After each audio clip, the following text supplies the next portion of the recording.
want to get through this quick. You good with that? Yeah. Oh, I'm good. Let's fly through it. You ready to fly? I'm ready to fly. Wait, I gotta remember to record the audio. There we go. We said peacock, Captain. I'm just let me fly. Key component. Audio. The podcast. Good.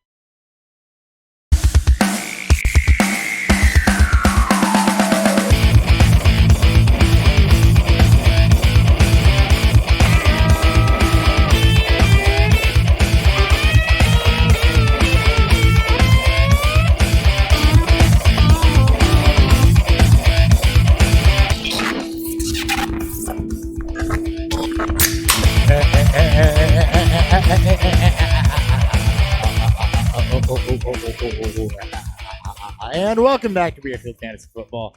I don't know what the hell that was. I don't know what you were doing there, but let's just roll with it. I don't either. I am your host at Hot BFF with two P's, Chris Hopper. We're on a first name basis here, as always, joined by Dan Thury at Thury BFF. Dan, how you feeling? So the reason we're not going on Monday, Dan was feeling a bit under the weather. I was feeling a bit under the weather. My wife was a bit under the weather. I'm feeling much better today. She's feeling much better today. Dan, I hope you are too. I'm feeling a bit better. It was a 2-day thing for me. A lot of things that happened that resulted in, it was not a good scene for your boy. Yeah, it was a 2-day thing for me. It was a 2-day thing for her. So I'm hoping day 2 is a lot better to you. So, okay, it says I'm live, but I'm not actually. I'm going to hope this is actually on YouTube. I will check it. I should probably do that. You should. Because it says I'm live streaming, but it also has a graphic for something else that isn't showing me live. Oh, it shows us live. Okay, we're live? It says we're live. Good, I don't care what the website says then. All right, hope it gets questions if they show up. Anyway, we're going to go ahead and jump right into this thing. At Beerfield Fantasy Football for the show, at Beerfield FF, Twitter, and everywhere else. Dan would like to get to bed, and I would like to get back to what I was doing before this. So, let's go ahead and get going. By the way, competition. Apparently, me being drunk and shit-faced and not even knowing what takes I'm giving works out pretty well because I scored better than I have all season. Wow. And yeah, 9 points out of a possible 11. That has not happened. My previous high was 8. That? So apparently, I should just be blackout drunk every time I give predictions because they work out pretty well. You didn't perform badly either at 7. By the way, a point is everything we get right on the Wednesday show. But yeah, not enough for you to beat me. So my assignment to you, and you should be able to get this in tall boy form: Nectar of the Gods, Bud Select. All right, works for me. I will have that by Monday's episode. All right, I want you to review Bud Select. All right, let's go ahead and get into what we're drinking tonight, though. There is no Bud Select this evening, at least not at the moment. And then we'll get into the meat and potatoes of this show. But first, what's fueling us? What's fueling Beerfield?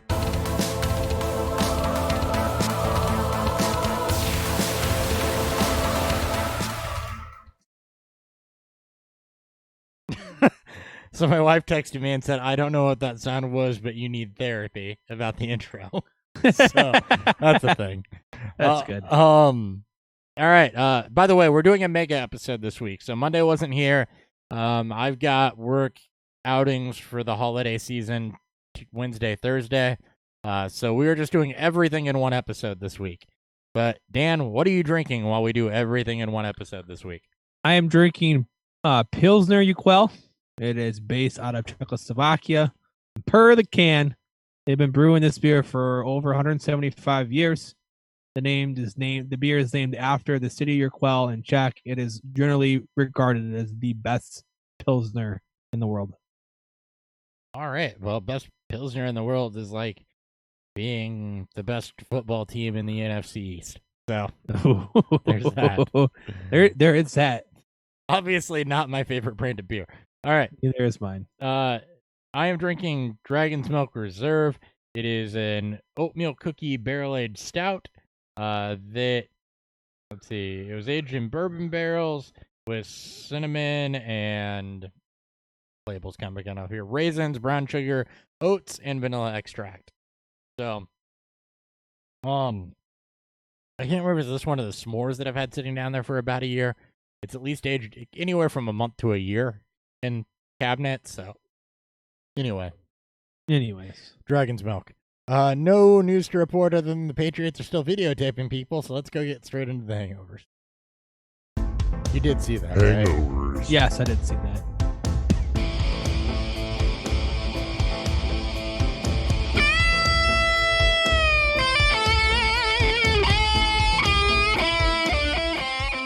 Yeah, the Patriots cheating these days barely qualifies as news. So, yeah, I'm sure you can read up on that on Twitter. Everybody has an opinion. Literally everybody. If you haven't heard about it, it's you probably don't watch this show, or you're living underneath a rock, which means you're not watching the show. Yeah, basically they claim they're filming a documentary or filming the Bengals sidelines, etc., etc., etc. Spygate 2.0. Anyway, on to the injuries. Darius Guy is placed on IR with a sprained MCL, and you can't help but feel bad for him, especially if you follow him on Twitter and some of the things that were coming out there. I mean, he worked hard to get back. He was finally getting into rhythm. You're finally seeing flashes of what he could be. Sprains an MCL and ends up on IR again for the rest of the season.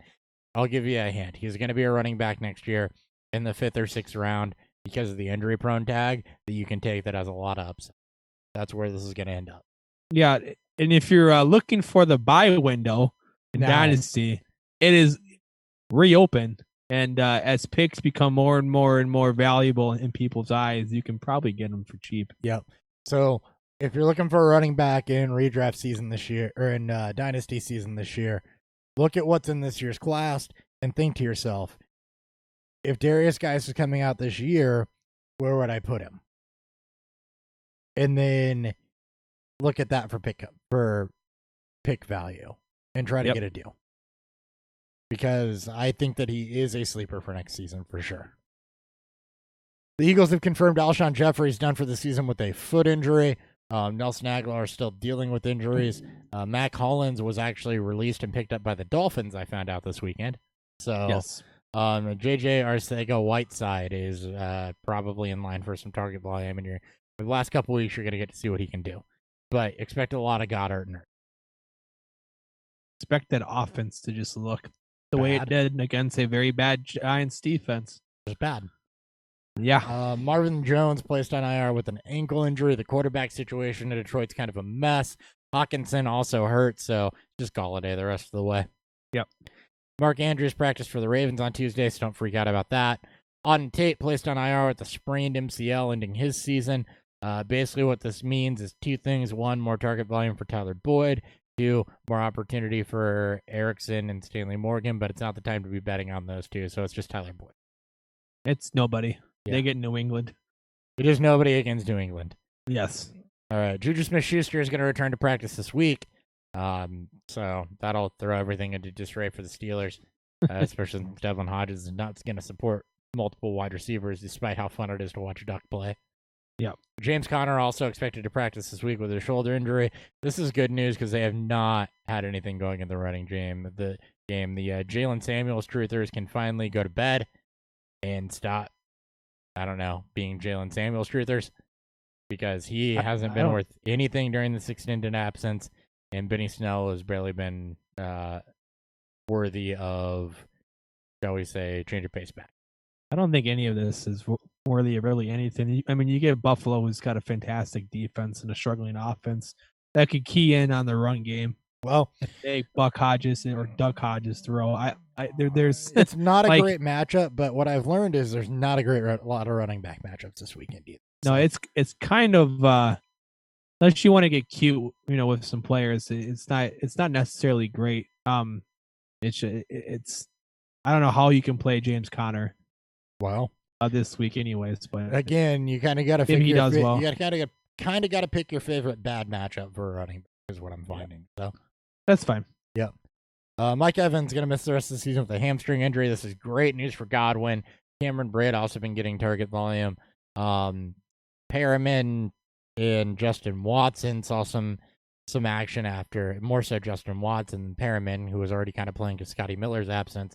Godwin's the absolute one here without Mike Evans, and you'd expect this to really benefit Cameron Braid and OJ Howard.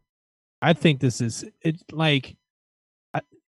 with what Watson put together. I think he had 7 or 8 targets since Evans went down. He was still third in snaps, and he's still on target at everybody, I think, including Godwin. Godwin will still be a beast. It's against Tampa Bay. We don't need to get cute. If you're But looking for a dart throw, though, it's Justin Watson. yeah, if you're looking for the dart throw, if you're in Dynasty and he isn't picked up, pick him up because I mean, we love him here, but if you're looking to capitalize on peak value, you may be seeing it right now. Yep. And then Jameis Winston not going to miss time after sustaining a thumb injury, which It's fine. will come into play in my streams of the week for defense. Yes. All right. Let's get to pick your six. Got a couple things to talk about there topically, and then we'll give you some things to check the box. Pick your six.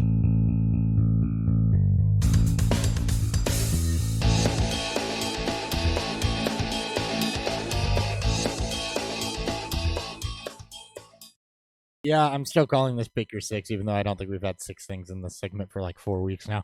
It's fine. It's fine. It's okay. All right. First thing we want to talk about really goes with the one thing that you have written in and 4 things I've written in. You know what? No, I'm not going to do that yet.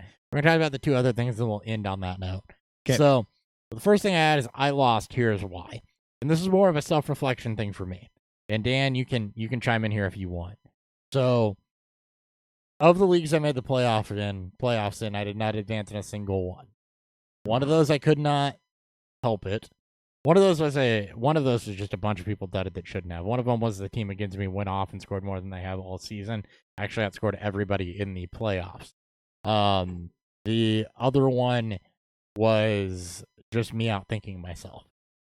And the biggest thing to take away here is that when you get into the playoffs, and I kind of notice this from the amount of questions that we get too around this time, you tend to think about things harder and talk yourself out of things that should be obvious or into things that maybe don't make sense.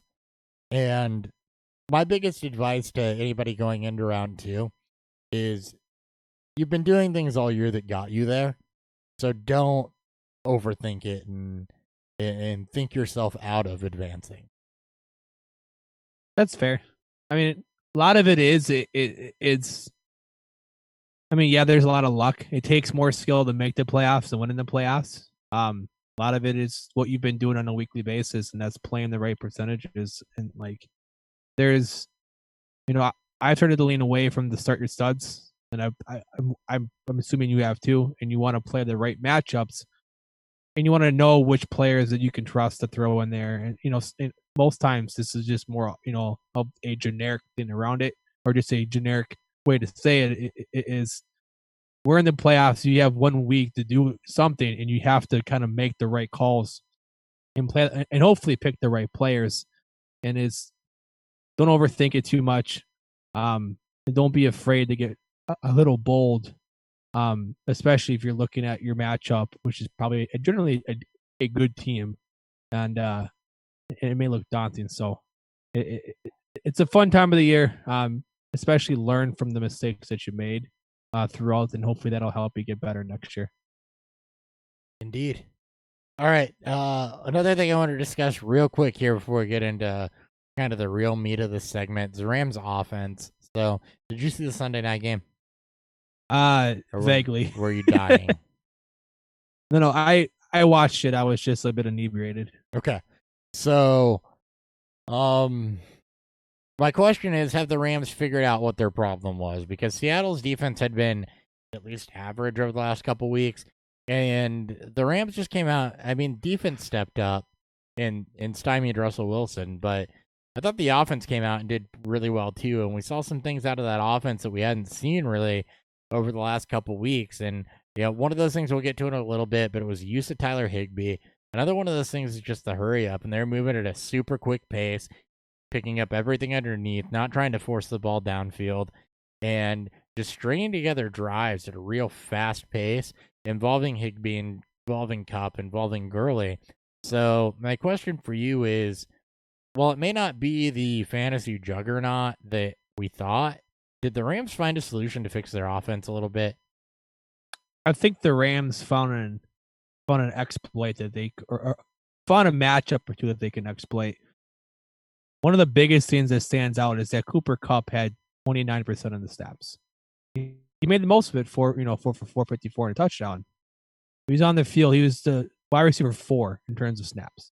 Cooks with 39, Reynolds with 66, and Woods played almost every snap. They played bigger. I mean, Woods was obviously running as the one, but Reynolds a lot of time was running in close to the formation as almost like a second or third tight end.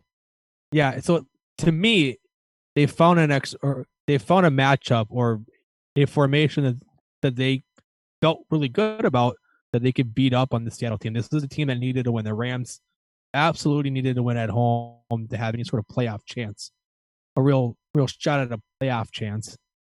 They took it. They won it, obviously. And I think that's why. Have they fixed their offense? We'll see.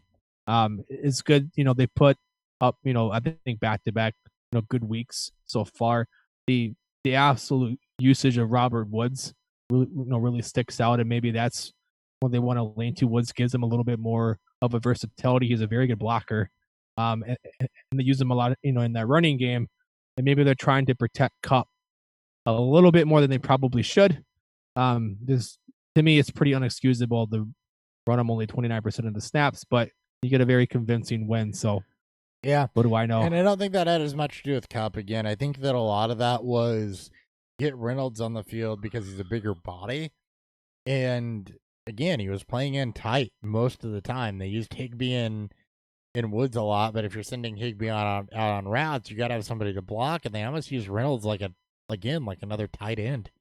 Yeah, I mean, the team when it was successful ran the ball through Todd Gurley, or at least ran the ball through the running, or at least ran the offense through the running, or checked down to Todd Gurley. It was like last year. Todd Gurley was the focal point. Yep, and that's what should be it. It should be, maybe they've learned again that they can't overly rely on Goff to push the ball downfield. They kind of misused Gurley for most of the season, and maybe that was their whole reason for it, is to get to this point, and then they just ride them through their end stretch, and then potentially into the playoffs. But I don't know if they fix their offense. Let's see. I don't. Who do they get next week? Or they get Dallas this week in Dallas. Let's see if they can maintain that same momentum on the road. And then they get 49ers in week 16 on the road in that one as well. So we're going to see if the Rams are legit the next 2 weeks. Indeed. All right, now into the real part. We're going to talk, I'd assume, with your guy and the three I have written down, some Dynasty. Yes, I assumed that you were piggybacking off of some of the rookies that have been standing out this year. So it was rookies and more so just people that I was trying to analyze from a Dynasty perspective. So okay, we're gonna go ahead, and what I mean by that is I didn't intend for it to be all rookies, but I guess it was. So we're gonna go ahead and start with Kyler Murray. So overall, Murray's looked pretty good. 64% completion, 16 touchdowns to 9 picks, 2.0 interception rate, a little bit high. Touchdown rate, obviously a bit low. 3,000 yards, though. He's got the rushing upside. But what I noticed when I watched Kyler Murray play, and I don't know how much you got to see him play in the afternoon game or how much you've gotten to see Kyler this year, but it was probably the first time I've gotten to focus on a lot of Kyler Murray in probably the last couple weeks or so. So what I noticed is it looks like that there's room for improvement based on what I saw. The offensive line's a shit show. He's holding the ball a bit too long. He doesn't look decisive when he takes off to run. It's like hold, downfield. Oh, I should run now, but we're too close to getting sacked, so I'm just going to get sacked. So he isn't making the most of his athletic ability, given the fact that he is trying to get the ball downfield. But you've got an aging Fitzgerald. Christian Kirk's probably really the only slightly viable NFL wide receiver, I would say. Damiere Byrd and Keyshawn Johnson aren't it. And you've had kind of a mess of a running game, mess of an offensive line. So for Kyler Murray, do you see a buy low window on a developing player that was the number one pick and hasn't been, holy shit, blow you away? Is it a hold if you're the Murray owner? What do you see with Kyler Murray? If I could get him, I will. Something that, that we've seen and that's been really taken part of for, I don't know, for as long as it has, is that quarterbacks' rushing upside or with their rushing floor are very valuable in fantasy, regardless of what you think of them as an actual quarterback. We can debate on Josh Allen and Lamar Jackson all day, every day. But for fantasy wise, they're fucking gold mines. And Murray is going to be close to that. He plays in one of the most high up tempo offenses that want to utilize multiple receiver sets. I just think that Cliff Kingsbury, and this coaching staff have to continue to get the right pieces to fit their offense. They drafted 3 receivers in a UDFA last year. I expect them to even bring in more guys to see if they can find the right molds for it. So if someone's a bit lower on him because he hasn't, put up the monster numbers that, at least the monster consistency numbers of that of Lamar Jackson or Josh Allen last year, I have no problem with that. He's going to be one of my favorite late round picks for next year. Year 2 in this offense. I mean, the whole team is pretty much new at this point. And I expect them to continue to build around him, at least to the point that he can at least be, you can say, whether or not that he's good. So if I own him, I'm holding him. I'm not trying to sell him. If I don't have him and I can get him for a bit cheaper than what, face value is, I will have no issue with that in both league formats of single QB and Superflex. No, I'm with you. I think that it's a buy opportunity, and if somebody's down on Kyler, which has been serviceable, especially with the rush upside, I think he's been a borderline QB1 most of this. Yeah. But I think there's better to come, and I think as they improve the line and he gets more time to throw, I think he wants to throw more, which is why he looks a little indecisive as a runner. I think as you build that up, he's going to be more of a Deshaun Watson type of player or a Russell Wilson type of player, more so than Lamar Jackson. Yeah. And yeah, I just think that, yes, there's room to improve. They're just 3 300-yard games. He's only got 1 300-yard game since week 2. But for a rookie season, you've seen it. Arizona's offensive line isn't good, and they can do more on the offensive and defensive side of the football to help him out. So I think he's the first piece in a rebuild. And I do think that you can probably get, even if you have to pay value for Murray or pay space value for Murray right now, I think you can get more on the upside, especially in Superflex. So he might cost you a bit more in Superflex, being that he was 101. I don't even he's going to be cheap. He may be really cheap in QB1 leagues, though. I think he could be, and I think that you should go out and try to buy Kyler Murray if you're a rebuilding team in QB1. Yep, I agree. All right, next guy I wanted to bring up was Drew Lock, and it's a small session, but I've gotten to see a little bit out of Drew Lock. First off, the stats. He's had 2 starts, 5 touchdowns, 2 picks, 443 yards passing. 2 very good games. But what I've noticed out of Drew Lock is some things that you do not see out of rookie quarterbacks. He's not only navigating the pocket well and sensing pressure well and using his mobility to not necessarily run, but avoid pressure and to move around kind of Aaron Rodgers-esque, but he's directing traffic. When he takes off to run, he's directing traffic. When he's outside of the pocket, he's directing receivers. He is doing things that you see from quarterbacks that you've seen in the league for 6 or 7 years as a rookie in his second start. He's showing control. He's showing control of the team. He's showing accuracy. He's showing arm strength. Do you think Drew Lock is a flash in the pan right now, or do you think that the Broncos have actually found something in Drew Lock? I think it's way too soon to tell if he's a flash in the pan or not. I think it's extremely encouraging that he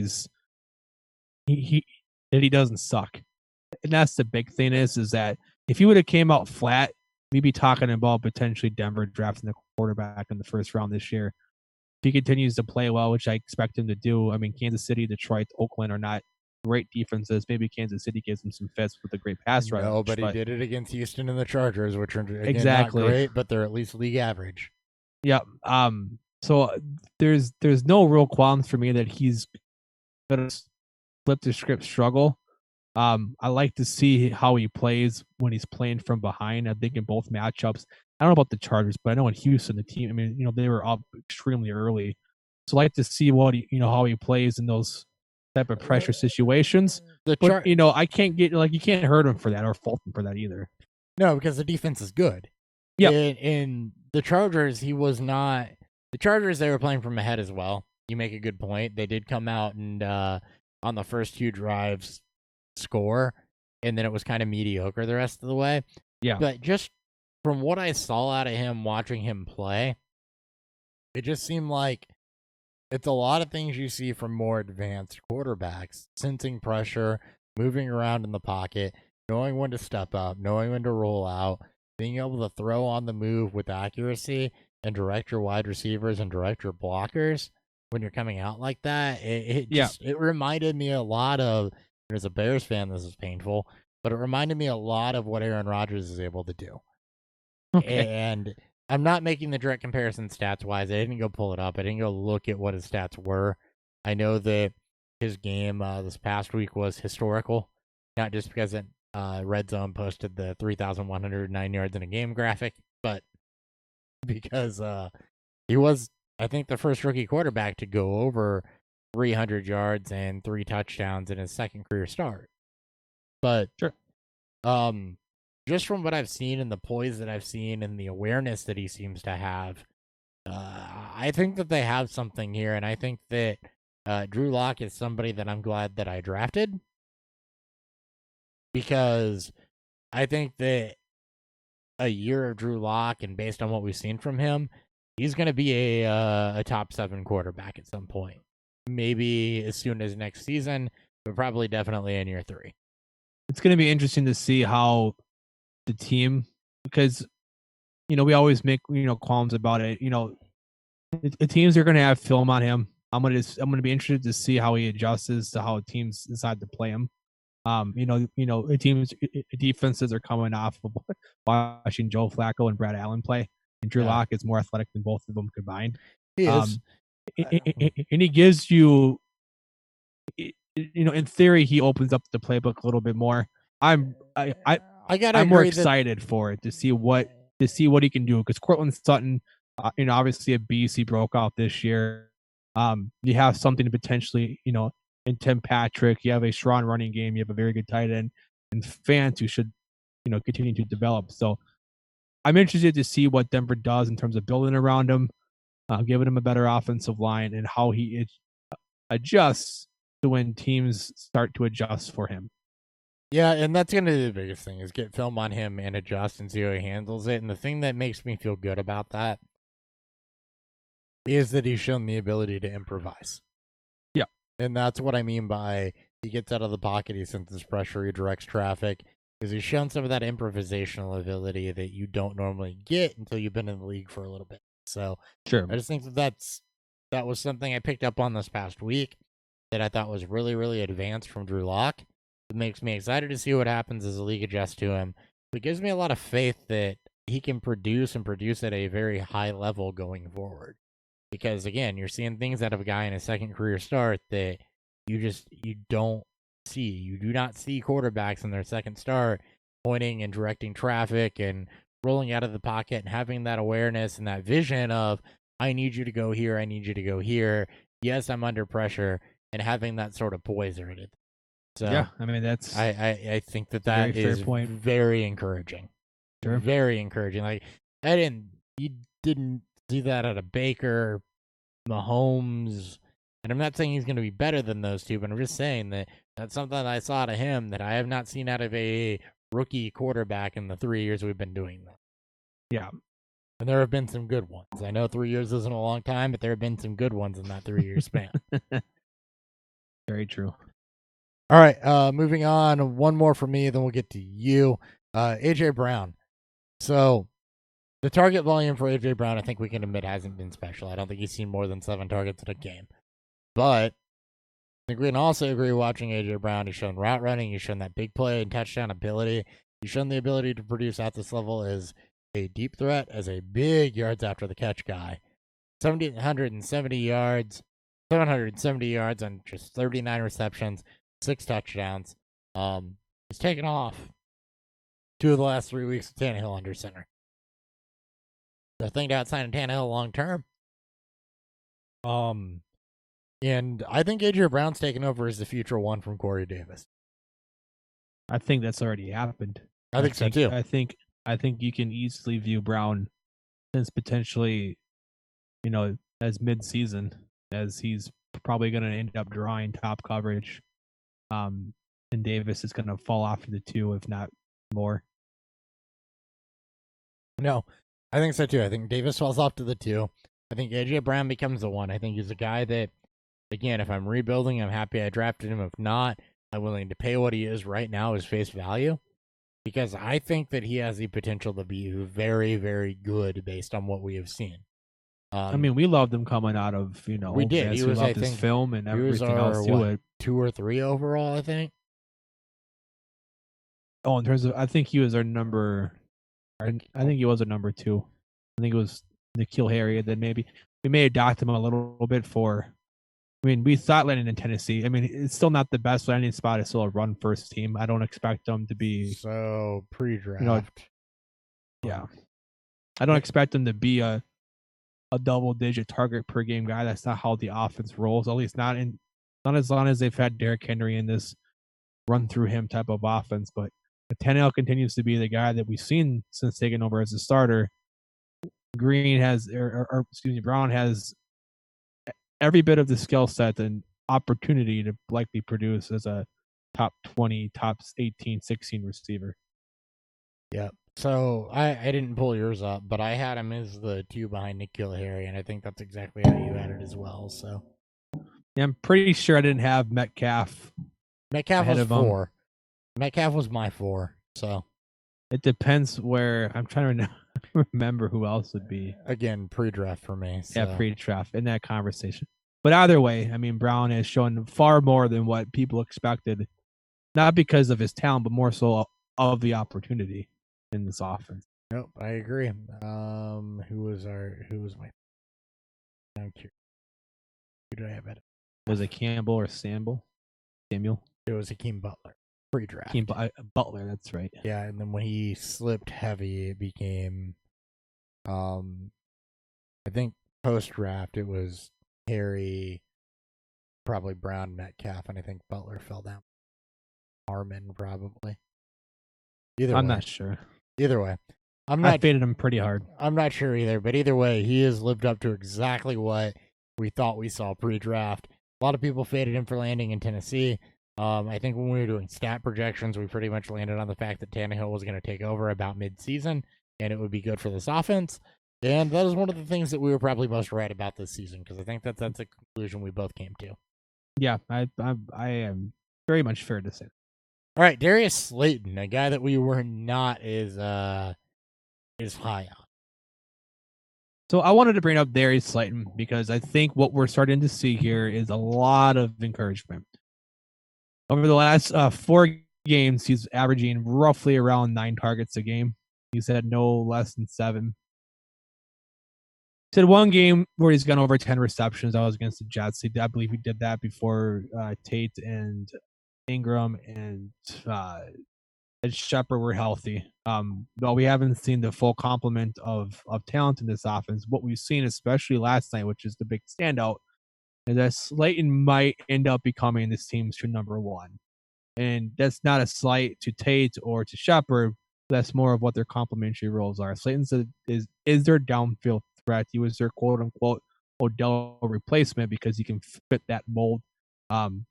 He hasn't quite developed his route tree to be something more than what he is now, but I fully expect that to happen. There's a lot of encouragement from him and Daniel Jones. Wanted to see what it could look like if Jones somehow got hurt. We saw last night how he dominated the first half. For a 5th-round pick, I saw on Twitter today he's only behind Stephon Diggs in terms of most yards produced. Most yards produced as a rookie, and he's likely going to eclipse the 700-yard mark that Diggs set back in 2014. So Slayton's likely not he's likely not face valued as a 1st-round pick, especially 2020 with how good the class is. But if you're sitting on a 2020 second and you're a team that's not that far off from competing, I think there's a lot of upside to what Slayton has become. This offense has no issue pushing the football deep. They have no issue going to him when they need to, even when their number 1 and 2 receivers were healthy, as we saw last night. I want to know what your thoughts are on Slayton. Is he someone that you think is a flash in the pan, or is he someone that you think has some long stay value to him?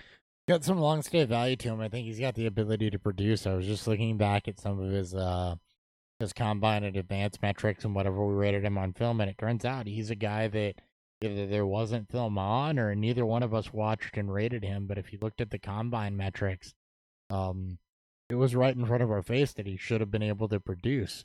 10.32 catch radius was near top in the class. 114.7 spark score. Shout out Nick. Near tops in the class. 11.15 agility score. 4.39 40. 7.00 3 cone. 40.5 vertical. I mean, there was nothing to suggest that he shouldn't have been able to produce in the NFL, and Giants drafted him and he's showing it. He's one of those guys that if you're like a Miguel or a Matt Kelly that looks at what somebody does in their metrics, this is the perfect example of why that sometimes pays off. Yeah, Miguel pounded the table for him. He's been kind of taking that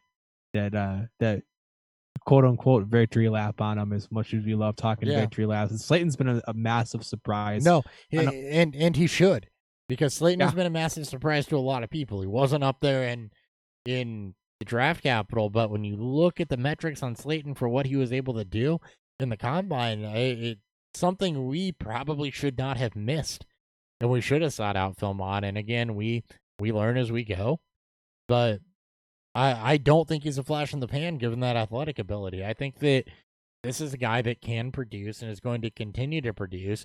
While Shepard and Tate have dealt with injuries, he's made the most of it, and I don't think that just fades away. And he's been doing it over the second half of the season. This isn't, to me, this is not a Robert Foster or Keelan Cole type of scenario where somebody flashes over 3 weeks and we end up way too high on him. I mean, this is kind of the real deal. I mean, the best thing for him is that there's no other receiver alongside him that should take his role. Both Tate and Shepard are better operating underneath. Same with Ingram when he's healthy. You know, you get a guy like Barkley who's going to always keep the defense honest because of his ability. Slayton is, you know, he's the perfect example of someone who should take advantage of the one-on-one coverage that you'll likely see. Now we'll see if, you know, if coverage starts to fade to his side, we'll see how he adjusts to that. But I don't think it'll ever reach that point. Not because of his talent, but because of just having Saquon Barkley there. You don't want to get too cute with it. But he is someone that I have a lot of intrigue in. I like to see how he develops more so when he has the full offseason as the true number one receiver. I think he's starting to step up to that spot. Yep. Now, some things just looking at the player profiler page, to kind of not like about Slayton. So 5 drops. Yeah, 24th. I don't care too much. That's not too bad.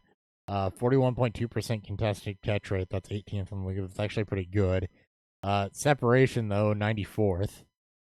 Cushion 84. So he's more or less doing it based on contested catches and the ability to go get it.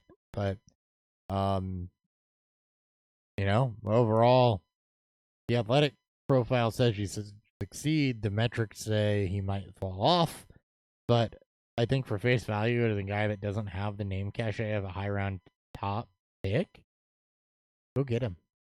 I think he's absolutely worth paying. I wouldn't pay a first for him, just because I don't think he'll ever. I don't know if he'll ever reach the echelons of a top 12 receiver. He may. I just don't believe in the Giants' offense to produce or to give him the opportunity to produce like that. But I think he's someone that could sniff. I think right now he's a wide receiver 30. And that's him not playing the first 2 weeks and him taking a little bit to get going.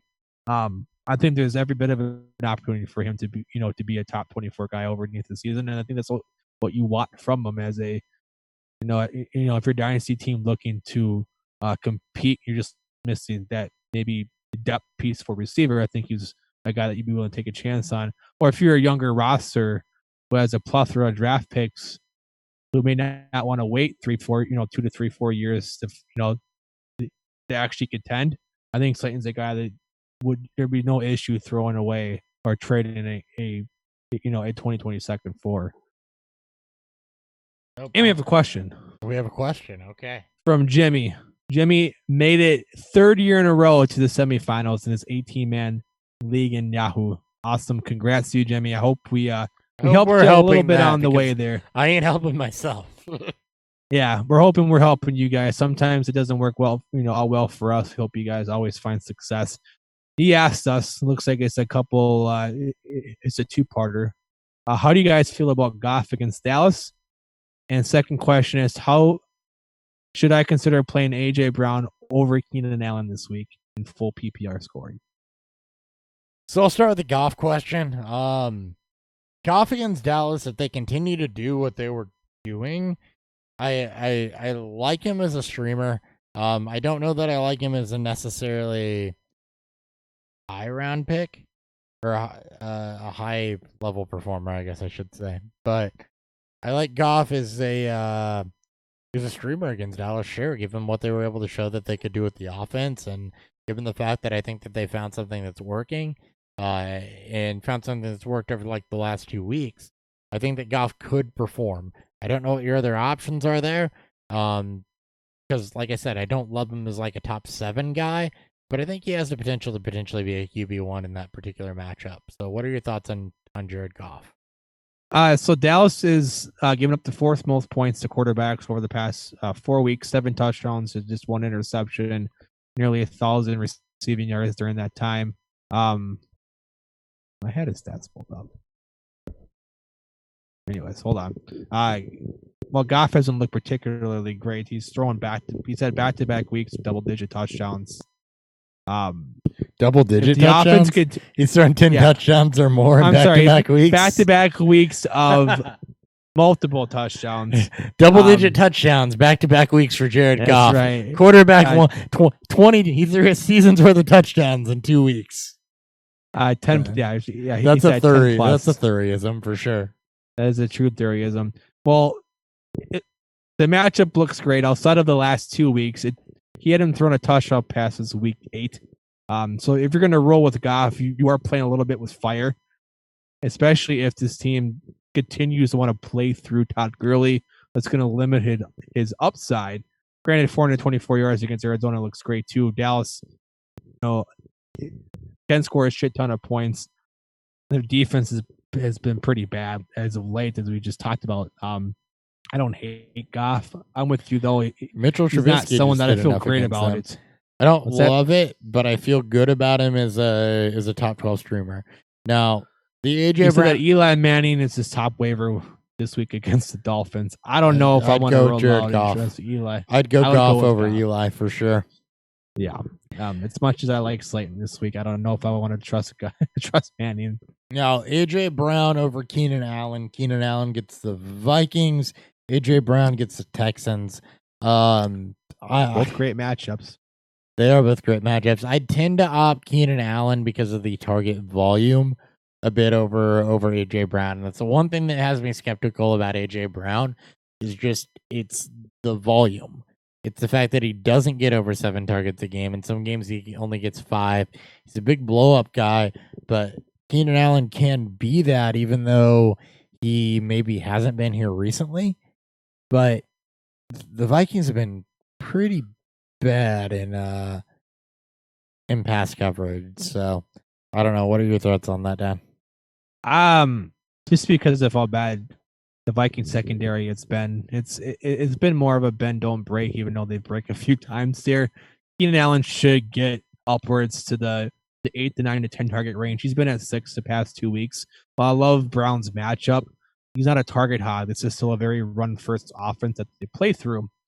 With Derrick Henry and Brown doesn't eat all the targets there. You still have Corey Davis. You still have Jonnu Smith. You still have Anthony Firkser. Don't forget about Firkser. Yeah, Anthony Firkser. I think Humphries is hurt though, but I like Brown's matchup, and I think I have no issue with it. I think Brown may poise higher upside, because of his big playability. But Keenan Allen in a full PPR league is gonna potentially score you a shit ton of points, especially if the Vikings get off to a hot start. Well, And of note, it forces the Chargers to have to throw more. it is one game against the Vikings, 18 targets, 12 receptions, 133 yards, and 2 touchdowns. Yeah. In a single game back in 2015. So, take that for what you will. For whatever that's 18, worth. 18 targets, 12 receptions, 133 yards, and 2 touchdowns is a good 2 week span for some guys. Yeah. I wouldn't be surprised if this is a good bounce back week for Allen. For Keenan Allen. Yeah. Yeah, no, I would definitely go Keenan Allen there. I think trying to go AJ Brown there when both guys have plus matchups is what I would qualify as is what I said earlier, getting a little bit too cute, which can cost you. So we like AJ Brown long term, and if this was week 6 or 7, I'm probably telling you to go AJ Brown. But right now, with it being playoffs, Keenan Allen. Yeah. And we appreciate you too, Jimmy, and hopefully you have a good rest of your week. I'm thankfully I have a few more leagues playing this week, including my big money league. So. Yeah, I'm kind of weirdly thankful that this just kind of ended for me. It's been one of those years. I mean, last night I was on the verge of losing one of my matchups and going. I was so super pissed.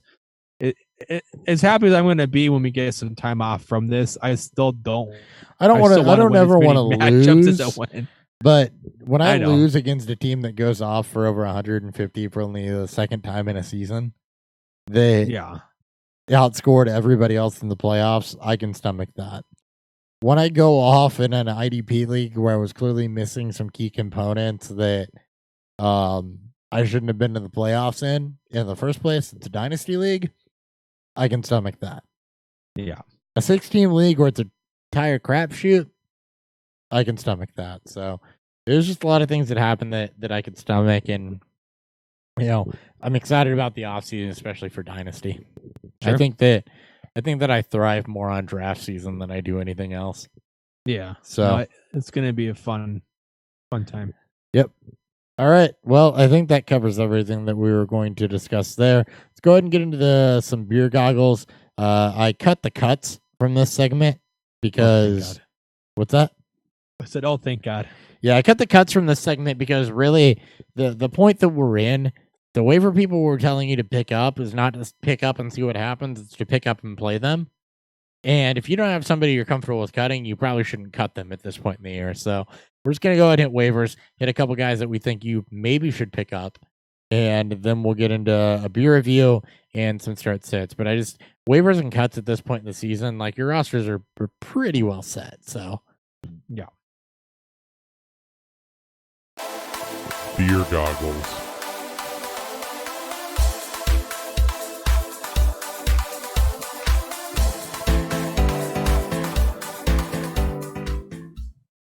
All right, I'll go ahead and start with Tyler Higbee. Higbee has had over 100 yards the last 2 games. The Rams have utilized Higbee in the tight ends to get the offense right. Gerald Everett's been hurt. He's been a bit banged up, but Higbee's got three straight games over 6 targets. Been absolutely fantastic here down the last couple weeks. I think if the Rams continue to use the tight end as they've figured out that is working for them, it's an adjustment compared to how the league has adjusted to them. And Tyler Higbee is finally starting to cash in on some of that potential. So he's out there on waivers. Tight end's a weak position. He's a guy that's given you some upside the last 2 weeks, and I don't see any reason against the Cowboys that should potentially fade. Yeah. All right. You got Darius Slayton. We've only got 2 of each for you. Or we only got 2 waivers for you each. So you got Slayton. We just talked about him at length.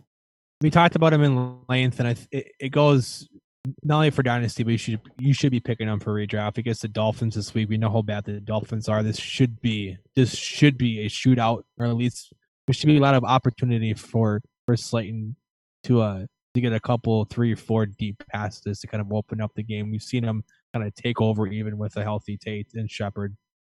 And I love him this week. All right, my next one is a guy we talked about at length already. AJ Brown, I think, is a good waiver claim. We talked about him. We're not taking AJ Brown over Keenan Allen, but he's got another plus matchup this week. And he's a guy that has just absolutely shown the big playability. And it's not like he's getting excessively deep targets and just running by people. It's yak for the most part. AJ Brown has been absolutely fantastic as a yards after the catch guy. He's been great as a contested catch guy. He's shown the route running ability, shown everything we saw in college, and shown the most to make, or shown the ability to make the most of the 5 to 7 targets a week he is getting. So if you're in need of an upside wide receiver play this week, AJ Brown, pick him up and do it. Yep. All right, and your last one is Raheem Mostert. Raheem Mostert has been an absolute beast over the past 3 games, 4 total touchdowns, a plethora of yards, well over 7 yards per carry. He's essentially a dual threat, and with the struggles of Tevin Coleman, I think he had 3 carries for 6 yards in a game that they put up. There was 85 total points scored, somewhere around there, if not more. I think it was 92 actually. This is his backfield. You get healthy Coleman, semi-healthy Burita, and it's Raheem Mostert that is the one that's taking over this team. They get Atlanta this upcoming Sunday. Atlanta hasn't been horrible against running backs. This is San Francisco coming in. That's their bread and butter.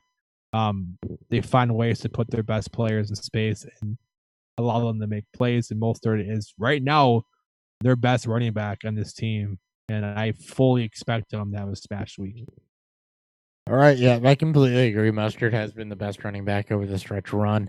I expect him to have a good week also, and if you're looking for somebody to pick up over that stretch run, he is the guy. He's kind of usurped Tevin Coleman and Matt Burita in that backfield. Yep. Go ahead and hit a review because I'm almost at a beer, and then we'll finish off with what would normally be our Wednesday episode. Beer review.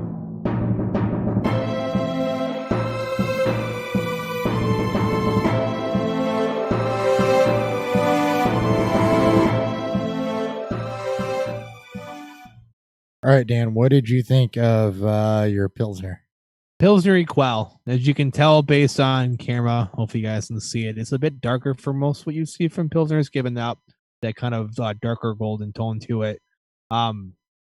The sweet, the maltiness is a bit sweeter, other than really sticks through.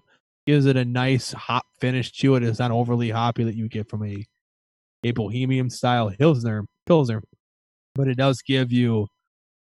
You can definitely taste the components in this, and I can definitely see why this is considered one of the world's best Pilsners. I'm someone who does not like the actual style of Pilsner. It's just not my preferred beer.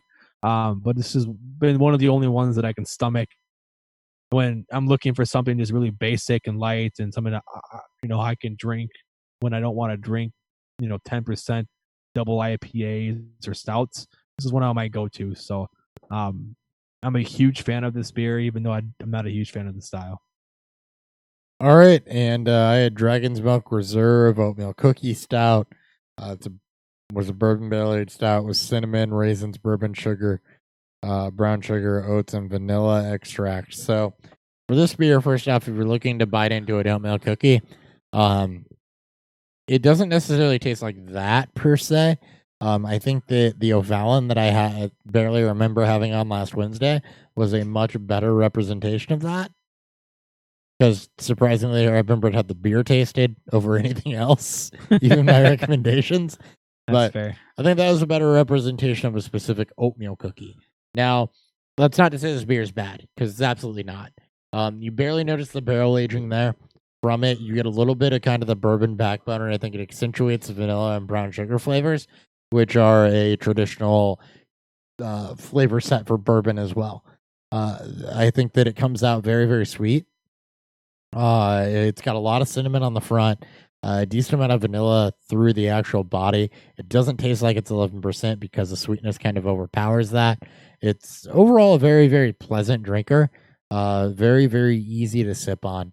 And again, it's not necessarily like an oatmeal cookie per se. You get some of the creaminess from the oatmeal, but a lot of cinnamon up front, vanilla through the backbone. Finishes very, very sweet. It's a very, very pleasant stout, even though it doesn't necessarily look to the oatmeal cookie name necessarily. It's still very, very good. Sure. Sounds tasty. I got one waiting for me. Yeah, it's worth it, dude. You should crack into that when you get the chance because I didn't age that one for too long. Like I said, the bourbon comes out a little bit on the back end, but it really accentuates it well. And I think just as is, it's very, very good. Nice. All right, let's go ahead and get some top shelf and rail.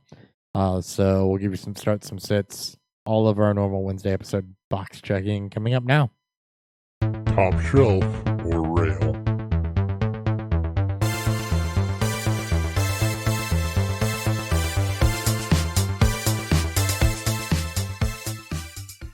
All right, go ahead and I'm going to go ahead and kick off top shelf with Anthony Miller versus Green Bay. It's a game that, first off, Chicago won handily in week 1, but with Green Bay and Chicago, it always has the potential to turn into higher scoring or even a knockdown drag out. But Anthony Miller has had over 100 yards or a touchdown in, I think, 3 of the last 4. Don't bet me on that, but sounds right. That's right. Yeah, he's been well. That's good because I didn't actually look at the stats. I'm just going off memory here. But he is he's been very, very good as of late, and he's been very much a focal point in what this offense has done to get itself right. And I think against Green Bay, when you've got outside receivers like potentially Wims or Allen Robinson grabbing Alexander and Kenny King, that Anthony Miller is going to have the opportunity to just kind of feast here. I think Anthony Miller is going to be probably, or at least potentially, the target leader in this game and be able to put up pretty good numbers with a touchdown. You look at how the offense is focused on him and the matchup that he's absolutely drawing. He's a guy that I'm confident running out there when I picked him up when I told you to a couple weeks ago. I like it. All right, you've got Duke Johnson as a start, a guy that you sat last week. Yep. A little bit better matchup. Tennessee's given up the 4th most points to running backs over the past 4 weeks. They can get beat on both air and ground, but the biggest thing here is that Tennessee's resurgence of the offense can kind of make and really give that tempo pace to Houston that really, really gives into what Duke Johnson that we want to see as a game. Duke Johnson, Houston's defense isn't very good, especially now that they're getting banged up. Tennessee's offense is finding its legs. I fully expect Houston to try to make Tennessee go away from their game plan, play a little bit more up tempo, not play into the slower pace, allowing Derrick Henry to beat the shit out of them. So that means a little bit more Duke Johnson, a little bit less Carlos Hyde, but in a plus matchup, potentially plus game script. He's one of those kind of fuck it dart throws and a flex option that I don't mind playing if you feel like if you're a bit outmatched in your week 15 matchup. All right. My next start of the week is Emmanuel Sanders against Atlanta. We all know what Emmanuel Sanders did last week. Atlanta's missing their top cornerback. I had some reserves about Jimmy Garoppolo being able to target or specifically target wide receivers, but we saw Emmanuel Sanders lead them in that last week. I think that now that he's fully healthy, kind of got bounced back from the rib injury, they absolutely want to use him. And they're going to be missing Dee Ford and Richard Sherman this upcoming week, which is a big part of their defense. Atlanta's offense can absolutely exploit that, which should lead to more passing from the 49ers, which directly benefits Emmanuel Sanders. So absolutely run him out there this week. Yeah, that can be huge for both him and Debo. I think so too. I think they're both smash plays this week, honestly. I'm with you. All right, you got Darius Slayton because this is a Darius Slayton show. We've talked a lot about Darius Slayton. I don't need to talk about I'll just say this, is that Miami has been pretty abysmal against wide receivers the past 4 weeks, really all season. They've given up 100 targets, almost 60 catches, and 9 touchdowns in those 4 games. We talked about this in length and how this could be a potential shootout here with two bad defenses and 2 support offenses that kind of that could be something. So I like Slayton this week. I've talked about it enough. All right, Ronald Jones versus Detroit. I have no reason to like this other than it's versus Detroit and it's not Peyton Barber. That's why now. This is one of the, why not? We're checking boxes here. All right, you got Kenny Golladay against Tampa Bay, which Marvin Jones is out, and Tampa Bay's bad against the pass. Yeah, I mean it's pretty chalk and dry. I mean we've at least seen David Blah, at least make these guys relevant. Kennedy scored. Blau. Kenny Blau. Blau. Galladay has scored in back-to-back games. Blau. Whatever. Blow. Blau. Blah. Doesn't really matter. Are we sure that Jeff Driscoll isn't back? He's not. So yes, he's not back. Who's their backup? Maybe Stafford, and Stafford I think is going to get put on IR too. Oh, I don't know where their Stafford's not on backup IR is. yet? I don't know yet. But either way, I'm going to look this up. Kenny Galladay is going to be the only one catching targets. We talked about Marvin Jones and TJ Hawkinson are both put on IR here. And again, that I fully expect Tampa Bay to get up early. All Or right. at least, get down early because of, a pass, a throwing interceptions and whatever. Kyle Slaughter. Oh, Slaughter. Yeah. He was the preseason backup favorite for Minnesota. Or the fans wanted to be the backup and not Sherman. Kyle Slaughter is the backup for Detroit. Behind David Blau, who's behind the out Matthew Stafford and the IR Jeff Driscoll. Yes. So that is per ESPN for the. And I'm still playing Kenny Galladay. Yeah. All right, Yeah. sits. Joe Mixon versus New England. Pretty easy. Cincinnati's offensive line is terrible. They're playing New England, who hasn't given up shit to running backs all season. Yes. Yeah. Very, very, yes. All right, Solid you got yes. Devonta Freeman against San Francisco, who hasn't given up shit to running backs all season. Yep. They've been the number one team against running backs in the last 4 weeks. Bad offense that has nothing to play for.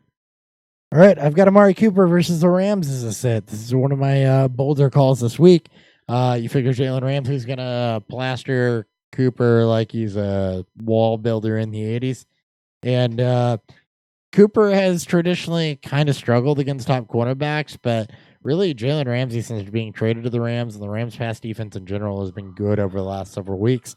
They just completely zeroed out anything that Seattle was doing, who's been one of the most explosive offenses in the game. So it doesn't give me a lot of faith in Amari Cooper. I have no hate for it.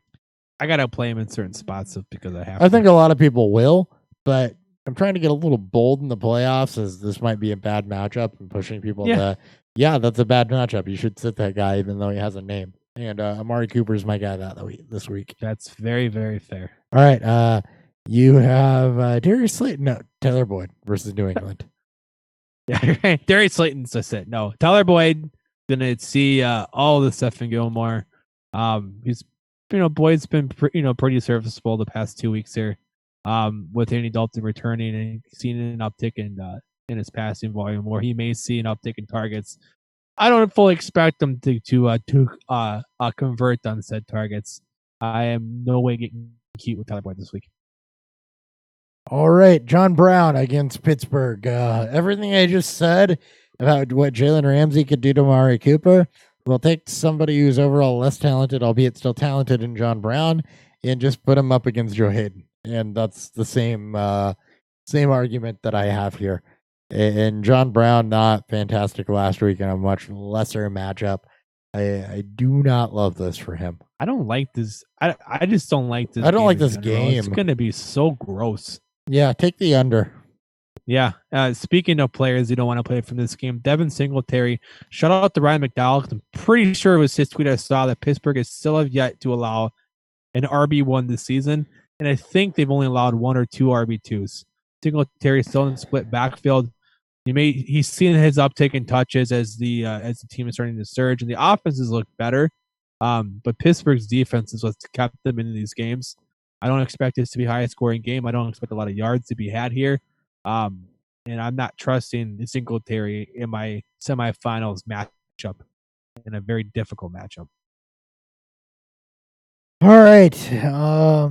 That's the end of that segment. All right, let's get on to weekly specials. Call the streams. Call the you call it. We're almost done here. Yes. Weekly specials.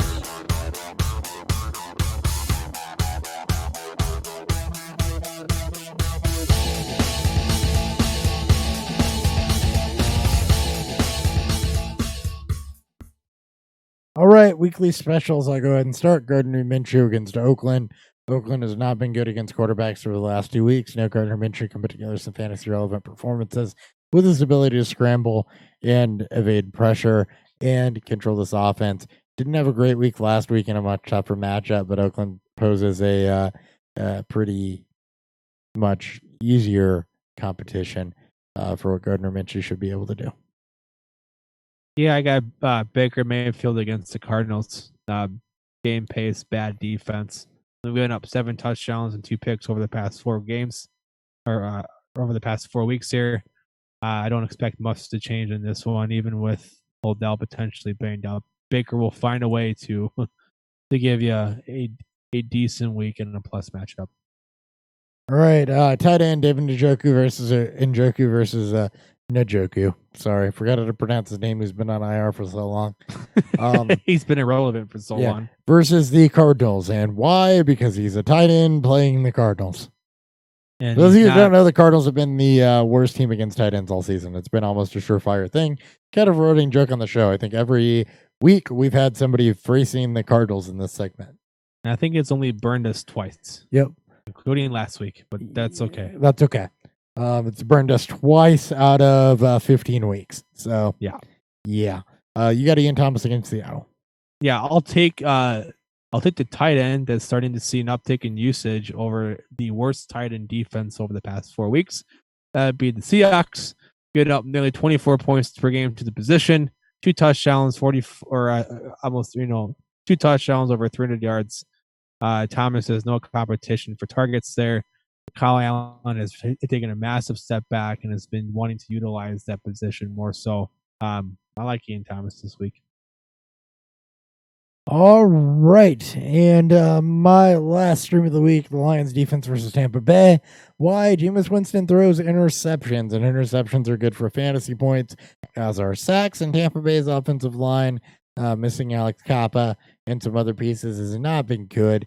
Everything looks like it's just furious. Go, get the ball out. Missing Mike Evans. There's a lot to not like. Well, sorry, you never hate Tampa Bay's offense, but from the defensive side of things, playing Tampa Bay, you're almost always good for some turnovers, which are really good for fantasy points. So take the Lions. I have no issue with that. All right, you got Seattle at Carolina. Yeah, so I spoke about Kyle Allen struggling here. He's averaging 4 sacks taken per game, over interception per game. I'm taking a team that is mathematically out of the playoffs. There's nothing really else to play for. Seattle has everything to play for as they continue to try to catch the Niners. I absolutely love this game in terms of them just shutting this team down, or at least doing enough so to make Kyle Allen struggle. I love the 4. I love the potential ceiling in this matchup for the Seahawks.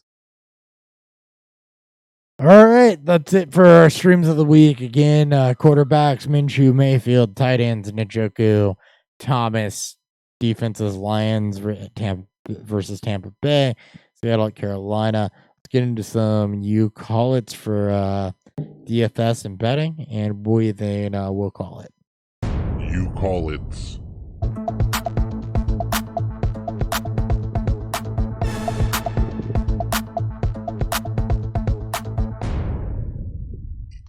All right, you call it. I got Darius Slayton one more time.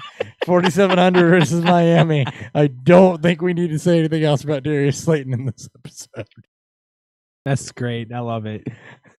This is a Darius Slayton episode. The Darius Slayton I'm just episode. going to title it that on iTunes and wherever else we post this damn thing, because I don't even remember at this point.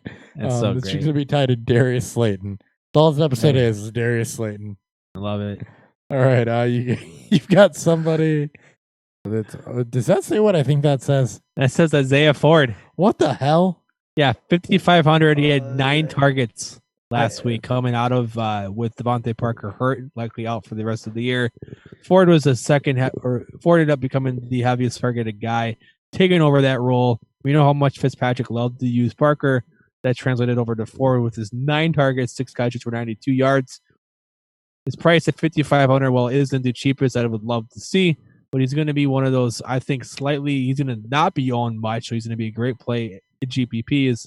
And I think he's a viable cash option in a game that I fully expect to go over whatever the over under is, and surpass total team points. Disclaimer: this is the first time that Isaiah Ford's name has ever been mentioned on an episode of Beerfield Fantasy Football. Well, since the 2017 rookie stats, because he was I was the only one that liked him, but I remember he was athletically gifted, kind of, and just was a massively raw talent. Hold on 1 second. 2017 round 7, pick 237. What are we doing? Yeah, I'm not saying that he's going to be anything. You don't need him to be good for the rest of the year. You just need to be replacement level decent in this matchup. So if you hate Mac Hollins, who was new to the offense last week, Isaiah Ford's your guy. Yeah. All right, I got the Broncos plus 10 at Kansas City. And this has everything to do with what I just said about Drew Lock. I do not think this game ends up plus 10. Look, the Chiefs' offense has been down. I think it's time we admit that. They have not been the juggernaut that they've necessarily been. They're finding a way to win games, and the defense has been a bit better than expected. But Mahomes is banged up, and he hasn't necessarily looked right. Broncos have a very, very good defense that kind of have the ability to potentially take away Tyreek Hill. So I think this game's going to be closer than a lot of people expect. And I think that Drew Lock and the way he's played with what Kansas City's defense hasn't necessarily been could very, very easily put this at a closer game than 10 points. Surprising to a lot of people. Yeah, I was. This is one of the matchups I was looking at too. Yeah, no, I love this matchup. All right, you got Seattle at Carolina, and I don't know if that's a money line or wait, it's right there. Seattle 6-point favorites at Carolina. Yeah, I think they're going to win this game by double-digit points. I think again, Seattle has everything to play for. Carolina does not. I think they'll easily cover the 6 points. I think you're probably right, because Carolina is, shall we say, also not been fantastic. Kyle Allen, kind of not the answer. Kind of not the answer. We're getting real NPR on Beerfield Fantasy Football. That is the rest of the segment. That is the rest of the show. That's the rest of the show, folks. Thank you guys for tuning in to this mega episode of Beerfield Fantasy Football. It's actually shorter than most Monday episodes. I have been your host for this segment at Hop BFF with 2 P's, Christopher Hopper, or Chris, if you want to be on a first name basis. As always, joined by Daniel Thury at Thury BFF with 2 F's, or Dan, if you want to be on a first name basis. You can follow the show at Beerfield Fantasy Football. This is a tribute to episode 1 if you've been around since then. You can follow the show at Beerfield Fantasy Football on Twitter.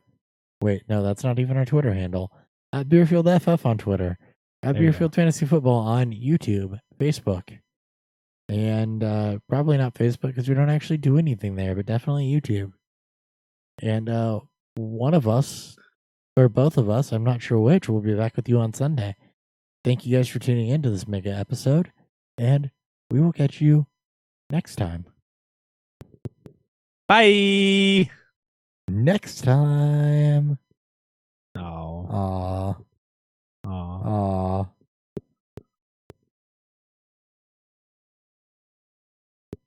Duh.